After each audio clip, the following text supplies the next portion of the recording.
Yes, we should point out, Congressman Ron Paul now has a huge amount of sponsors for a bill in the House of Representatives to abolish the private Federal Reserve crime syndicate. In 1913, the money power of the country was taken away from the people. By constitutional privilege, it belongs with the Congress, but it was given up in the Federal Reserve Act. The Federal Reserve is no more federal than Federal Express, but yet it has the power to determine the direction of use of money in our economy. If we could take that power back and put the Federal Reserve under Treasury, we start to be in a position of being able to control monetary policy on behalf of the United States people. The Federal Reserve is totally private, and Alan Greenspan 2 weeks ago on PBS on Lair NewsHour said on record that they are above the law, the Congress, the President, everyone. No court can do anything. We run America. What is the proper relationship, what should be the proper relationship between a chairman of the Fed and a president of the United States? Well, first of all, the Federal Reserve is an independent agency, and that means basically that there is no other agency of government which can overrule actions that we take. So long as that is in place and there is no evidence that the administration or the Congress or anybody else is requesting that we do things other than what we think is the appropriate thing, then what the relationships are don't frankly matter. Notice what Greenspan is saying. Greenspan is saying the Federal Reserve is beyond the law. And in reality, they are in practice beyond the law. Nobody, as far as I know, has ever audited the Federal Reserve. One of the first things we ought to do when we nationalize the Fed is go in there and find out the audit. Who stole money? Who engaged in corruption? There's a whole series of people going back to Volcker, to Greenspan, to Bernanke, and so forth. Think of the arrogance of private group of banks that have bankrupted the nation by design so they can repo the country. A private group of banks that loaned us our own money back are telling us they're above the law. You are not above the law, criminals. No one is above the law. No one is above the law, and the private Federal Reserve sure as hell isn't either. Since the founding of the Federal Reserve back under Woodrow Wilson, the Federal Reserve has struck out 3 times. They didn't stop the crash of 1929. They didn't stop the banking panic of 1932, 1933. And now they are the cause of the derivatives crisis because they're the ones who inflicted derivatives on the world with Alan Greenspan. Instead of our economy being about goods and services and real products and manufacturing, it's all about these guys, the private Federal Reserve that masquerades as a government entity who controls the issuance of currency and credit. They're the ones that have cut off the liquidity in the market. They told us have a debt-based economy. Then they cut it off once they get us under their thumb and implode the economy so they can consolidate it. And that's what they're doing right now. I mean, it's in their own documents, it's in their own statements. They claim, give us unlimited power, give us trillions of dollars with the Baker bailout bill that's already $5 trillion, not $850 billion as they say. And we'll get the economy going, but they're hoarding the money and buying up other banks that aren't part of the Federal Reserve, buying up insurance companies, buying up roads, infrastructures, media empires, defense contractors. What the banks do is they implode an economy by cutting off credit, and then once things really fall to a low, and they know the low because then they buy everything up and start then putting more money back into the economy, and then they build it back up. So they build us up and then shear us, build us up and shear us. And they're getting ready. All over the world, they're always shearing some country, imploding it. Comes out in their own IMF and World Bank documents. That's just the foreign arm of the same cartel.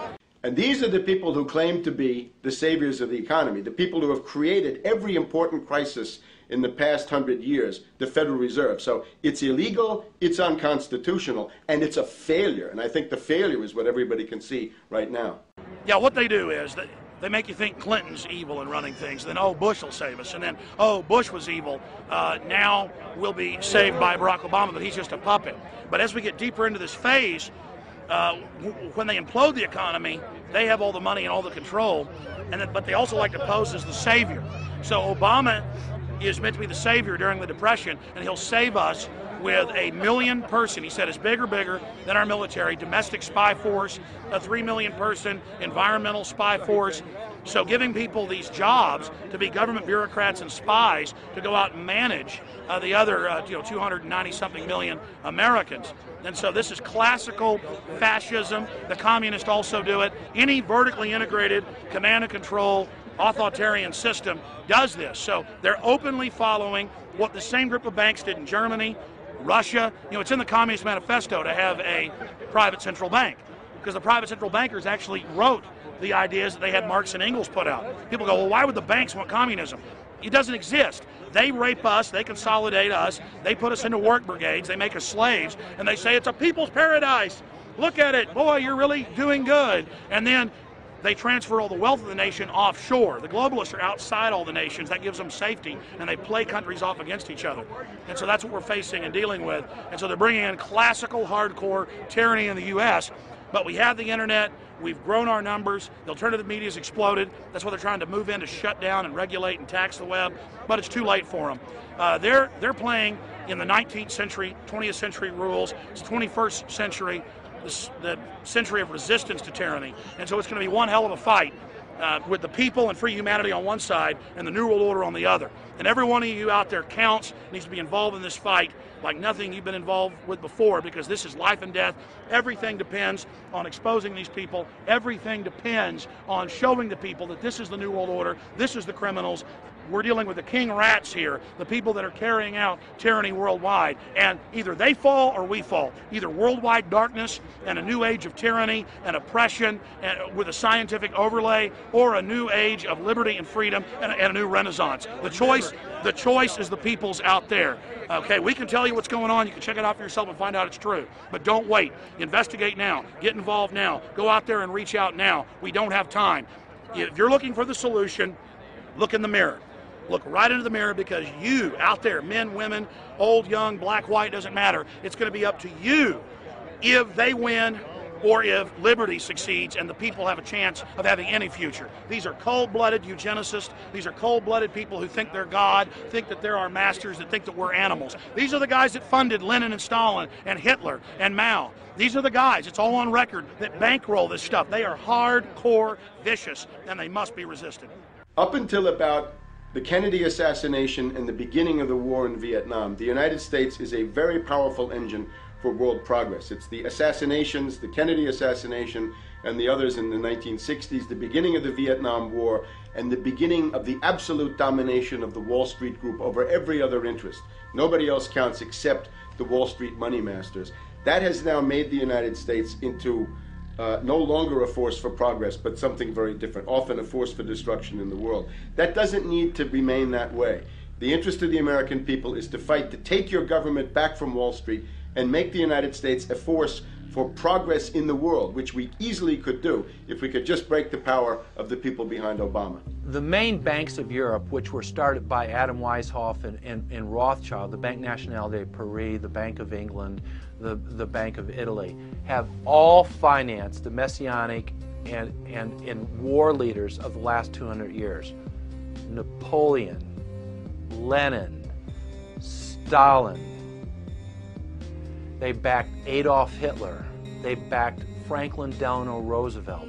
And they are backing right now Barack Obama. The banking cartel had established a beachhead in 1913 through the Federal Reserve Act. In 1947, they set up a parallel shadow government through the National Security Act.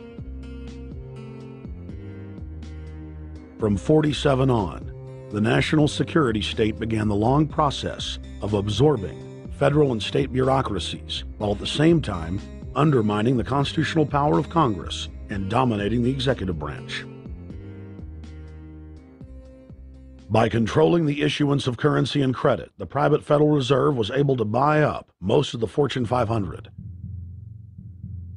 And if a company wouldn't sell, the bankers would unleash federal regulators to run them out of business. Private central banks in Europe, the United States, and England took taxpayer money and loaned it at over 30% interest to third world nations. The bankers would then bribe the leaders of those countries not to pay back the loans. Their third world puppets would sign agreements stating that when